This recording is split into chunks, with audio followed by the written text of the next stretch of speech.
Here I'm standing at Oliver's Castle at precisely the same spot as John Wabe was standing in August 1996, when he supposedly, for the first time in history, managed to film the creation of a crop circle.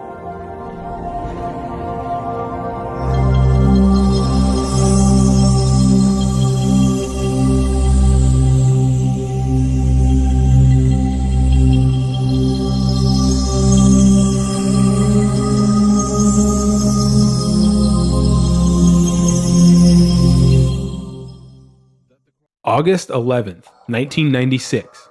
A man with a camcorder stood above an ancient Iron Age hill fort known as Oliver's Castle in Wiltshire, England. As the early morning mist clung to the fields, his lens captured something that, if real, is the most important UFO video of all time. Strange balls of light hovered above a wheat field, and within seconds, a vast and complex crop formation appeared. Is this footage real or fake? Is it a part of a cover-up? Let's take a look and see what we can find out in today's deep dive.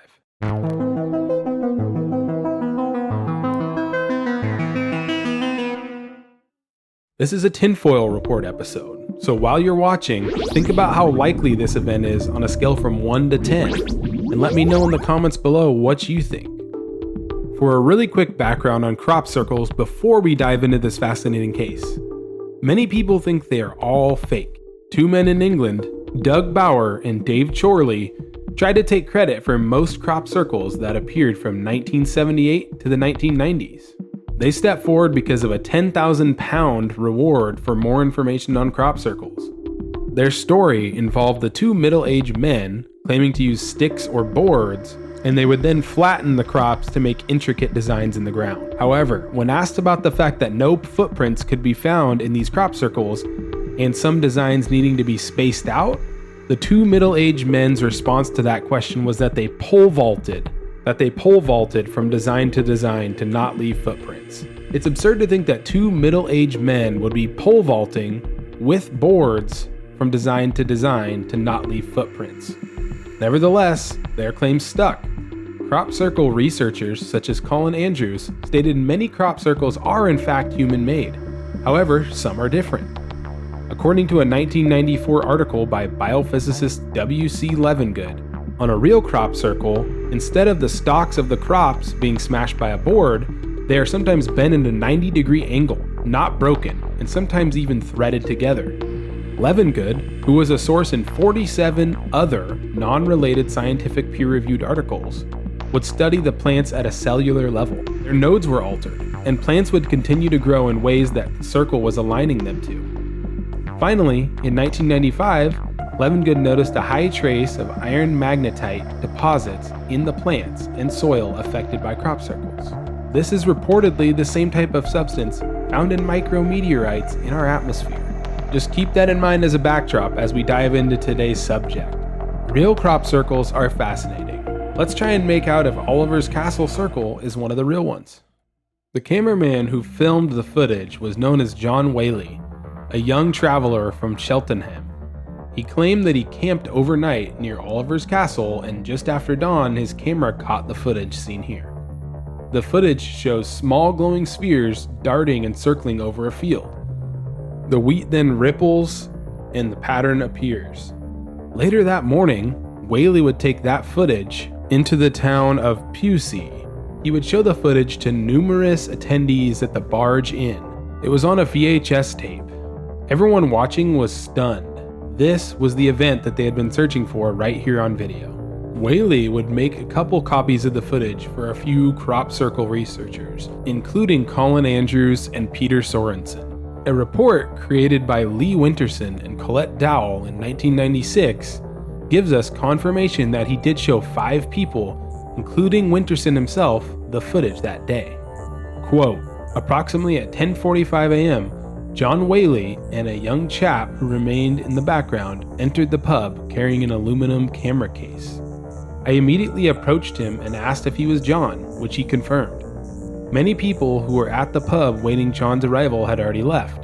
Who remained were Freddie Silva, Jane Ross, Michael Hubbard, and Nick Nicholson and myself. John proceeded to show us in turn, through his camcorder viewfinder, his video, which he claimed to have filmed that morning. My immediate reaction was, wow, I thought I was the luckiest man in the world. Here I was producing a film, and now I had a chance to secure some rights to use the footage, but I did not push it at the time." End quote. We're going to come back to this article a little later. One person who analyzed this footage was filmmaker Dan Drasin. He described the motion of the orbs and the timing of the weak collapse as, quote, "elegant and deeply puzzling," end quote. He argued that the handheld camera shake would have made simple video composting incredibly difficult with the current technology at the time. One of the people who was given footage, Peter Sorensen, did go out that morning, August 11th, and confirm that the circle did appear. So far we've had a crop circle appear overnight and confirmation that the video was shown to people that day. These are important for future rebuttals, so keep those facts in mind. Colin Andrews, who was doing a deep dive onto John Whaley's background, found out that John was actually named John Wabe, a video enthusiast from Bristol with access to video editing equipment. This must mean it's debunked, right? Well, stay tuned, there's a lot deeper we need to go here. Rumors circulated that Wabe had confessed to hoaxing the footage as part of a video project, and he did this on film. Let's go back to the article earlier with Winterson.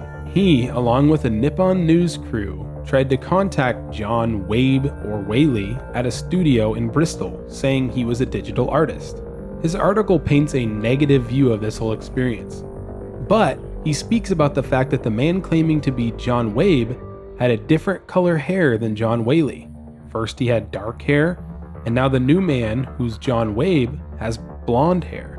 Quote, "On the wall of the studio was a picture of John Wabe, of how he used to look. I filmed the photo and showed it to Peter Sorensen, who identified the man's photo as the John Whaley he had met."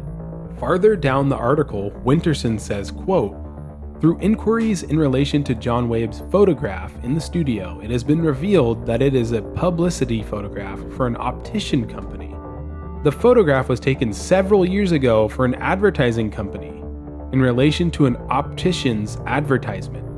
It may be worth stating the fact that any statements I make now are purely assumptions and should not be taken as fact. However, there does appear to be some interesting coincidences." End quote. Wabe himself faded from the scene almost immediately, until 2005, when this National Geographic documentary came out, supposedly featuring, quote, John Wabe. Suddenly, two balls of light flew into the image. What would you do with your camera? You would follow the balls of light. In the Oliver Castle video, the camera never really moves. The other thing is the sound. It's amazing. Imagine if you were taking a video of balls of light creating a crop circle. Would your words be, "That's amazing"? Just doesn't fit. His verdict? It's a hoax. He's correct. Unless you happen to be a giant conspiracy theorist. One day at dawn, John Wabe, a worker at a video production company, spotted a new circle. Inspiration struck. He grabbed his camera and started taping.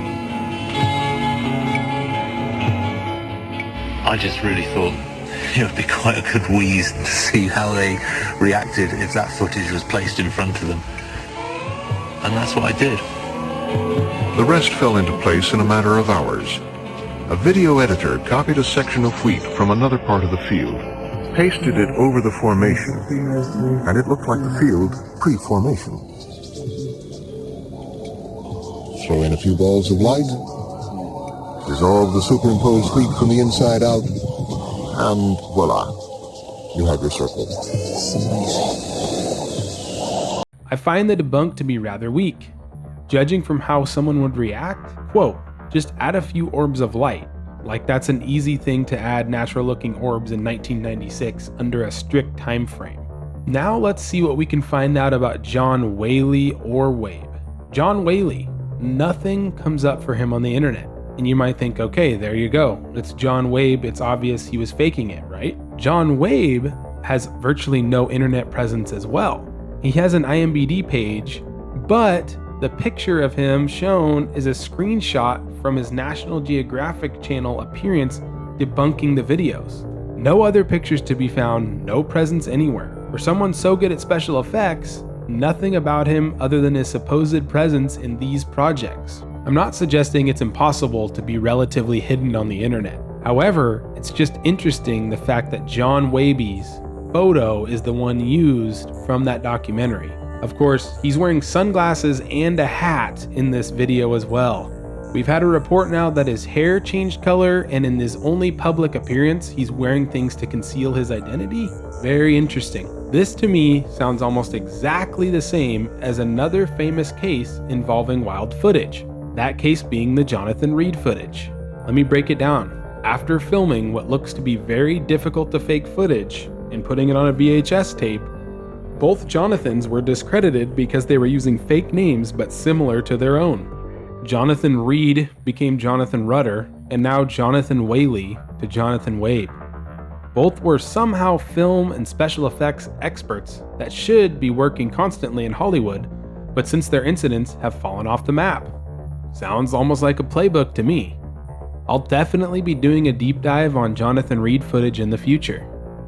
Let's take a look at similar videos around this time period here. While Oliver's Castle is the most fascinating, what if we saw other freshly created crop circles having white orbs hovering over them?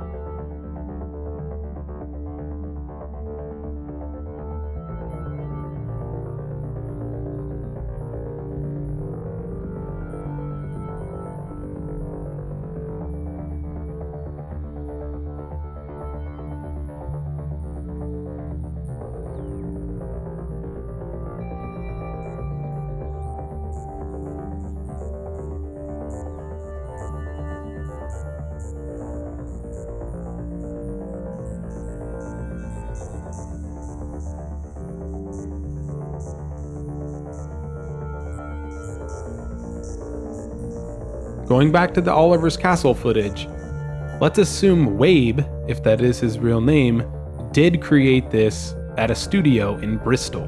Remember that the crop circle was made that evening and morning as confirmed by Sorensen and Winterson.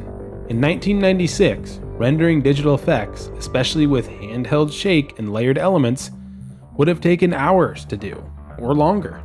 A quick Google search shows Bristol, the town Wabe supposedly worked at, and Roundway, where Oliver's Castle is located, is about an hour distance apart. It's also a 1 hour, 5-minute drive from Bristol to Pusey, the location of the barge inn where the footage was shown that very day. John, whether it's Whaley or Wabe, was first seen in town at 10:45 a.m. In 1996, it's not like every personal computer had video editing software capable of pulling this off. So did John film a crop circle that was real, confirmed, edit the video, adding special effects where needed, then take the tape that over-hour trip back to Pusey and go to the inn and show the people all in that matter of time? Also, on top of the editing that would be needed to pull this off, let's quickly remember Dan Drasin. His analysis talked about the difficulty of adding the special effects needed with a moving camera shot or a swaying cameraman. Is all this feasibly possible? Obviously during that time period, the special effects required to pull this off were possible. Thinking back to Hollywood films such as Jurassic Park for awesome special effects during that time. However, this is supposedly just one guy, potentially in a studio, filming a confirmed real crop circle. Finally, he would wait 9 years before making one brief appearance in a documentary by National Geographic and then vanish without a trace with no other photos. Just a reminder, for my tinfoil report videos, I'd like you to comment down below the numbers between 1 and 10, with 1 being a hoax and 10 being on my undeniable case list. As for my grade, I'm torn. I'm gonna give it a 5. The person who presented themselves as John Wabe said that they use a tool called a Quantel's paint box to create this. Quantel's paint box at the time was software valued at anywhere between $125,000 to $250,000 at that time. The technology is seemingly there to have completed this. It just doesn't seem that feasible given the story we have been told. And with Whaley or Wabe seemingly impossible to contact, we probably won't get a direct answer out of him other than the National Geographic odd appearance.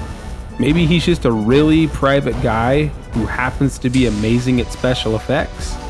Or maybe he was part of a cover-up, one of the biggest cover-ups in history. I'm on the fence. What do you guys think? Let me know in the comments down below, and let me know if there's other odd UFO or UAP cases you want me to cover. Please make sure to like and subscribe, as it really does help the channel out. I'll see you next time.